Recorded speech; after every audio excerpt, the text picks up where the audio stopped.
आपके सहन में डालती थी। अल्लाह के नबी सल्लल्लाहु अलैहि वसल्लम पाकीज़ा, निहायत नफीस, ठीक है। आप उम्मुल मोमिनीन क्या करती थी, झाड़ू से वो पूरा सहन दोबारा साफ करती थी, वो लाके कचरा डालती थी और आप बगैर कुछ कहे आप उसको साफ करती थी। सिर्फ ये नहीं, बल्कि रात की तारीकी में वो आपके घर के दरवाजे पे बाहर, दरवाजे के नीचे इंतहाई सख्त कांटे, वो कांटे जो जंगलों में उगते थे, बहुत सख्त होते थे, ठीक है, वो कांटे लाके दरवाजे के बाहर बिछाते थे। अल्लाह के नबी सल्लल्लाहु अलैहि वसल्लम ज़ाहिर रात की तारीकी में इबादत के लिए जाते थे तो आपके पैर यानी खून से तर होते थे। सिर्फ ये नहीं, बल्कि आपके बच्चे भी ज़ाहिर है बाहर निकलते थे, वो भी तकलीफ़ में। लेकिन कभी भी कहीं पे भी हमें यह नहीं मिलता है कि कोई फड्डा हुआ हो, लड़ाई हो। आप एक लम्हे के लिए सोचें कि अगर कोई हमारे साथ ऐसा करे तो हम क्या करेंगे, ठीक है, हम उनके साथ किस तरह पेश आएंगे। आप अपने आप से बात करें, फिर अल्लाह के नबी सल्लल्लाहु अलैहि वसल्लम की ये सीरत आप देखें तो उससे आपको एक हौसला मिलेगा, एक ताकत मिलेगी। देखिए, मेरे नबी ने बर्दाश्त किया है तो मैं बर्दाश्त करूँगा, कोशिश करूँगा जितने मेरे अंदर ताकत है मैं दूसरों के साथ रहमदिली से पेश आ जाऊँ, मैं दूसरों के साथ शफ़क़त के साथ पेश आऊँ।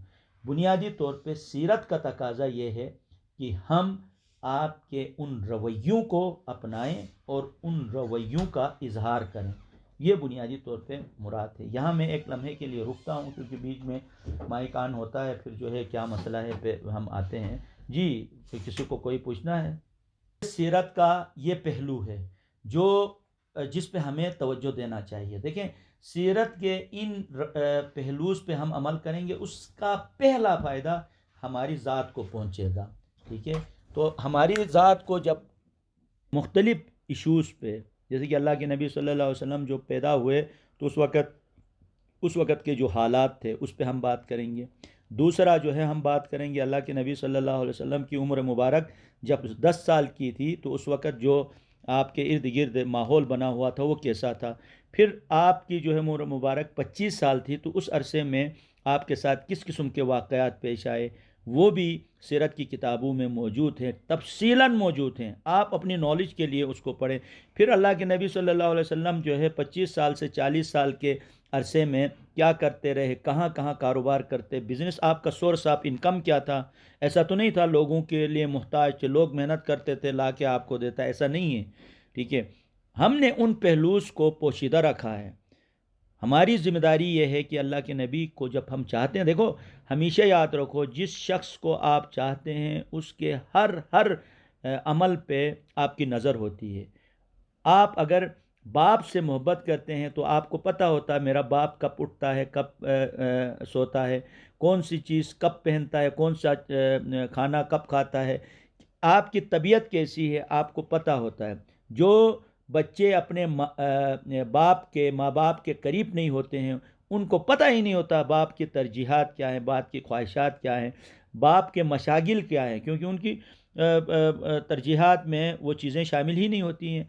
जो माँ बाप के करीब होते हैं, देखें, तो वो बेसुकून रहते हैं। एक लम्हा भी घर से बाहर गुजारना अपने लिए अजाब समझते हैं, ठीक है, क्योंकि वो हकीकी मानों में माँ बाप को चाहने वाले होते हैं। तो उसकी एक छोटी सी मिसाल दूं, जैसे कि क्लास के अंदर तो मैंने बहुत दफ़ा बात की है, अभी इशारतन में बात कर रहा हूँ। जिसे हम मोहब्बत कहते हैं वो मोहब्बत है ही नहीं, वो ज़िल्लत और रिसवाई के असबाब हैं।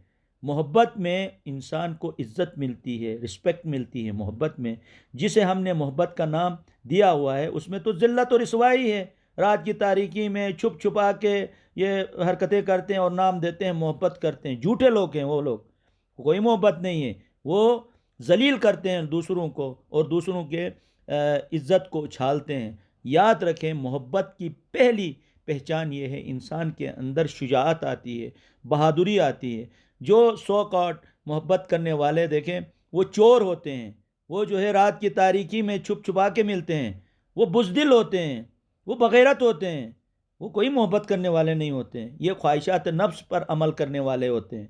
तो इसलिए याद रखिएगा, बाज़ लोग रेफरेंस के तौर पे हज़रत यूसुफ अलैहिस्सलाम का नाम लेते हैं, हज़रत ज़ुलेखा का नाम लेते हैं। याद रखें, कुरान पढ़ें। कुरान में क्या है, जब ज़ुलेखा ने अपने ख्वाहिशात का इजहार किया तो हज़रत यूसुफ ने कहा कि आप अपने ख्वाहिशात नफ्स पर कंट्रोल हासिल करें। हज़रत यूसुफ ने बहुत बेरुखी के साथ उसकी ख्वाहिश को रद्द किया। ठीक है, तो इसलिए यूसुफ और हज़रत ज़ुलेखा का नाम मत बदनाम करें, ये मोहब्बत नहीं है। याद रखें, मोहब्बत उस वक़्त शुरू हुई जब हज़रत यूसुफ के पास जब उसके बीनाई लौटी, तो उसके बाद उसके अंदर इफ़्फ़त आई, हया आई, रिस्पेक्ट आई। ठीक है, जब हज़रत यूसुफ ने मिलने की ख्वाहिश का इजहार किया, पढ़े कुरान, तो उन्होंने कहा कि मैं खुदा की बारगाह में खुजू व खुशू के साथ हाजिर हूँ। यह है बुनियादी तौर पे मोहब्बत। मोहब्बत में इंसान को अज़मत मिलती है, मोहब्बत में इंसान को इज़्ज़त मिलती है, मोहब्बत में इंसान के अंदर शुजाअत पैदा होती है। ये जो सौकाट जो मोहब्बत करने वाले हैं, आप देखो कभी पंखे पर लटकते हैं, कभी दरिया से जो है लाशें मिलती हैं, ये मोहब्बत है? ये ख्वाहिशात नफ्स है। मोहब्बत में पहली चीज़ है एहतराम, रिस्पेक्ट। ठीक है, और एहसान मन रहते हैं। वो माँ बाप जो ज़िंदगी भर आपको पालते हैं पोसते हैं, 2 लम्हे नहीं लगाते हैं, उनको खुड्डे लाइन पे लगाते हैं, वो कहाँ से मोहब्बत आ गई? वो ख्वाहिशात नफ्स है। तो इसलिए मैं अक्सर क्लास में बात करता हूँ कि ये जो है ख्वाहिशात नफ्स का नाम मोहब्बत आप ना रखें, वो ख्वाहिशात नफ्स है। तो इसलिए आप मोहब्बत में इंसान को इज़्ज़त मिलती है, रिस्पेक्ट मिलती है और उसको बुलंदी मिलती है। अब आप ये देखें, वो कोई मोहब्बत करता है तो वो बरसर सब के सामने ये कहता है कि मैं फ़लाँ बंदे से मोहब्बत करता हूँ। हैं, इतनी जुर्रत होती है उसके अंदर? नहीं होती है। वो बुनियादी तौर पे वो दूसरे के घर में, ये चोर होते हैं ना, चोर छुप छुपा के इधर उधर देख के उनकी हरकतें होती हैं, एक चोर की, एक बुज़दिल की। ठीक है, पीछे से वार करने वाले की हरकतें उसके अंदर आती हैं। इसलिए जो खुदा और रसूल ने कहा है, हरम और हुदूद मुअय्यन किए हैं, माँ का क्या हद है, बहन का क्या हद है। और यूनिवर्सिटी के अंदर मुख्तलिफ़ इदारों में आके कहते हैं, मैं अक्सर ज़िक्र करता हूँ, इसलिए ऑनलाइन क्लास से फिर ज़िक्र कर रहा हूँ। ठीक है, कहते हैं एक्सक्यूज़ मी सिस्टर, क्यों घर के अंदर आपकी सिस्टर नहीं है? वो इज़्ज़त वो एहतराम अपने घर के अंदर जो बहन को क्यों नहीं देते हैं? क्योंकि वहाँ ख्वाहिशात नफ्स है, उस ख्वाहिशात नफ्स का आपने नाम लगाया है सिस्टर। ठीक है, वो इज़्ज़त व एहतराम अगर सिस्टर के लिए देना है, बहन के लिए देना है, तो घर के अंदर वो एहतराम क्यों नहीं है? घर के अंदर तो आपका गला फट जाता है, ऐसी आवाज़ निकालते हैं, बच्चे सहम जाते हैं। तो वो अदब और एहतराम घर के अंदर क्यों नहीं है? क्योंकि इदारों के अंदर, यूनिवर्सिटीज़ के अंदर, कॉलेज़ के अंदर ख्वाहिशात नफ्स अंदर है। जैसे कि वो एक होता है ना शिकारी, वो दाना डालता है परिंदों को पकड़ना होता है ना, तो वो बेचारे परिंदे दाना समझ के, ठीक है, खाने के लिए वहाँ पे आते हैं, वो जाल में फंस जाते हैं। ये जाल है मुख्तलिफ़ किस्म के। ये मेरी बेटियाँ हैं, यहाँ पे मेरे बेटे हैं। आप जो है इन साजिशों को समझो, इन जालों को आप समझो। अक्लमंद इंसान वही होता है जो अज़मत की तरफ बढ़ता है, बुलंदी की तरफ बढ़ता है, पस्ती की तरफ नहीं बढ़ता है। दूसरों को घरों के अंदर झांकने की उसकी बीमारी नहीं होती है।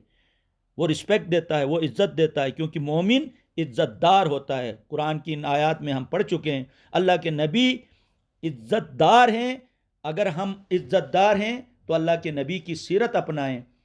हम बग़ैरत हैं तो अल्लाह की नबी की उस सीरत को हम नज़रअंदाज करें। इसलिए आजकल कभी पता नहीं कौन सा डे मनाते हैं, वो डे सब बुनियादी तौर पे दूसरों को जाल में फंसाने के लिए। ये चीज़ें न दीन हमें सिखाता है, न हमारी रवायात सिखाती हैं, न हमारा कल्चर हमें सिखाता है। हमारे यहाँ एहतराम है, इफ़्फ़त है, हया है, ठीक है, रिस्पेक्ट है, ठीक है, और बड़ापन है। देखो, ख़ानदानी लोग किनको कहते हैं? जो नामूस की हिफाजत करने वाले होते हैं, जो कमज़ोरों की हिफाजत करने वाले होते हैं, जो मेहमानों की मेहमान नवाजी करने वाले होते हैं। ऐसा नहीं होता है उसकी कीमती चीज़ों को आप चुरा लें। देखो, याद रखें, इंसान के अंदर सबसे बड़ी क्या कहते हैं, कीमती चीज़ है, वो इज़्ज़त नफ्स है। आप दूसरों के इज़्ज़त नफ्स को छालते हैं और आप कहते हैं कि हम मोहब्बत करते हैं। ऐसे मोहब्बत करने वाले नाम निहाल लोग जो है माशरे के अंदर फसाद की तरफ लेके जाते हैं। हुदूद को पामाल करते हैं, घर के अंदर जो एक माहौल है, जो ख़ानदान है, उस ख़ानदान को तबाह करते हैं। माँ माँ और बेटी को लड़ाते हैं, बाप और बेटे को लड़ाते हैं, भाई और बहन को लड़ाते हैं। ये कौन सी मोहब्बत है? ये सब धोखे हैं, ये सब चालबाजियाँ हैं।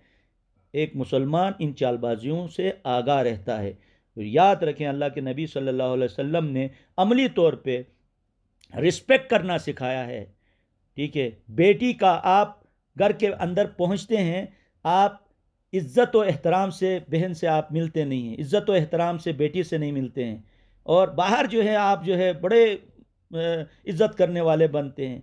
ये दोगलेपन है। जैसे कि हमने अहादीस में पढ़ा, अंदर घर के अंदर कुछ और चेहरा होता है, घर के बाहर कुछ और चेहरा होता है। इन चेहरों से आप बचें, इन रवैयों से आप बचें। अगर आप इन रवैयों से बचेंगे तो यकीनन आप जो है अल्लाह के प्यारे नबी सल्लल्लाहु अलैहि वसल्लम के हकीकी मानों में उम्मती बनेंगे। अगर इन रवैयों से आप नहीं बचेंगे तो आप याद रखें, अपने आप को भी धोखा दे रहे हैं और उन आयात का भी, उन अहादीस का भी आप मजाक उड़ा रहे होते हैं। तो इसलिए काइंडली इन चीज़ों को आप समझें। मोमिन हमेशा याद रखें, एक मोमिन हसास होता है, चीज़ों को समझता है। तो इसलिए मेरे ख़्याल में आज तक इतना काफ़ी है। कोई सवाल है तो आप पूछ सकते हैं, नहीं तो मैं आपसे इजाज़त लूँगा।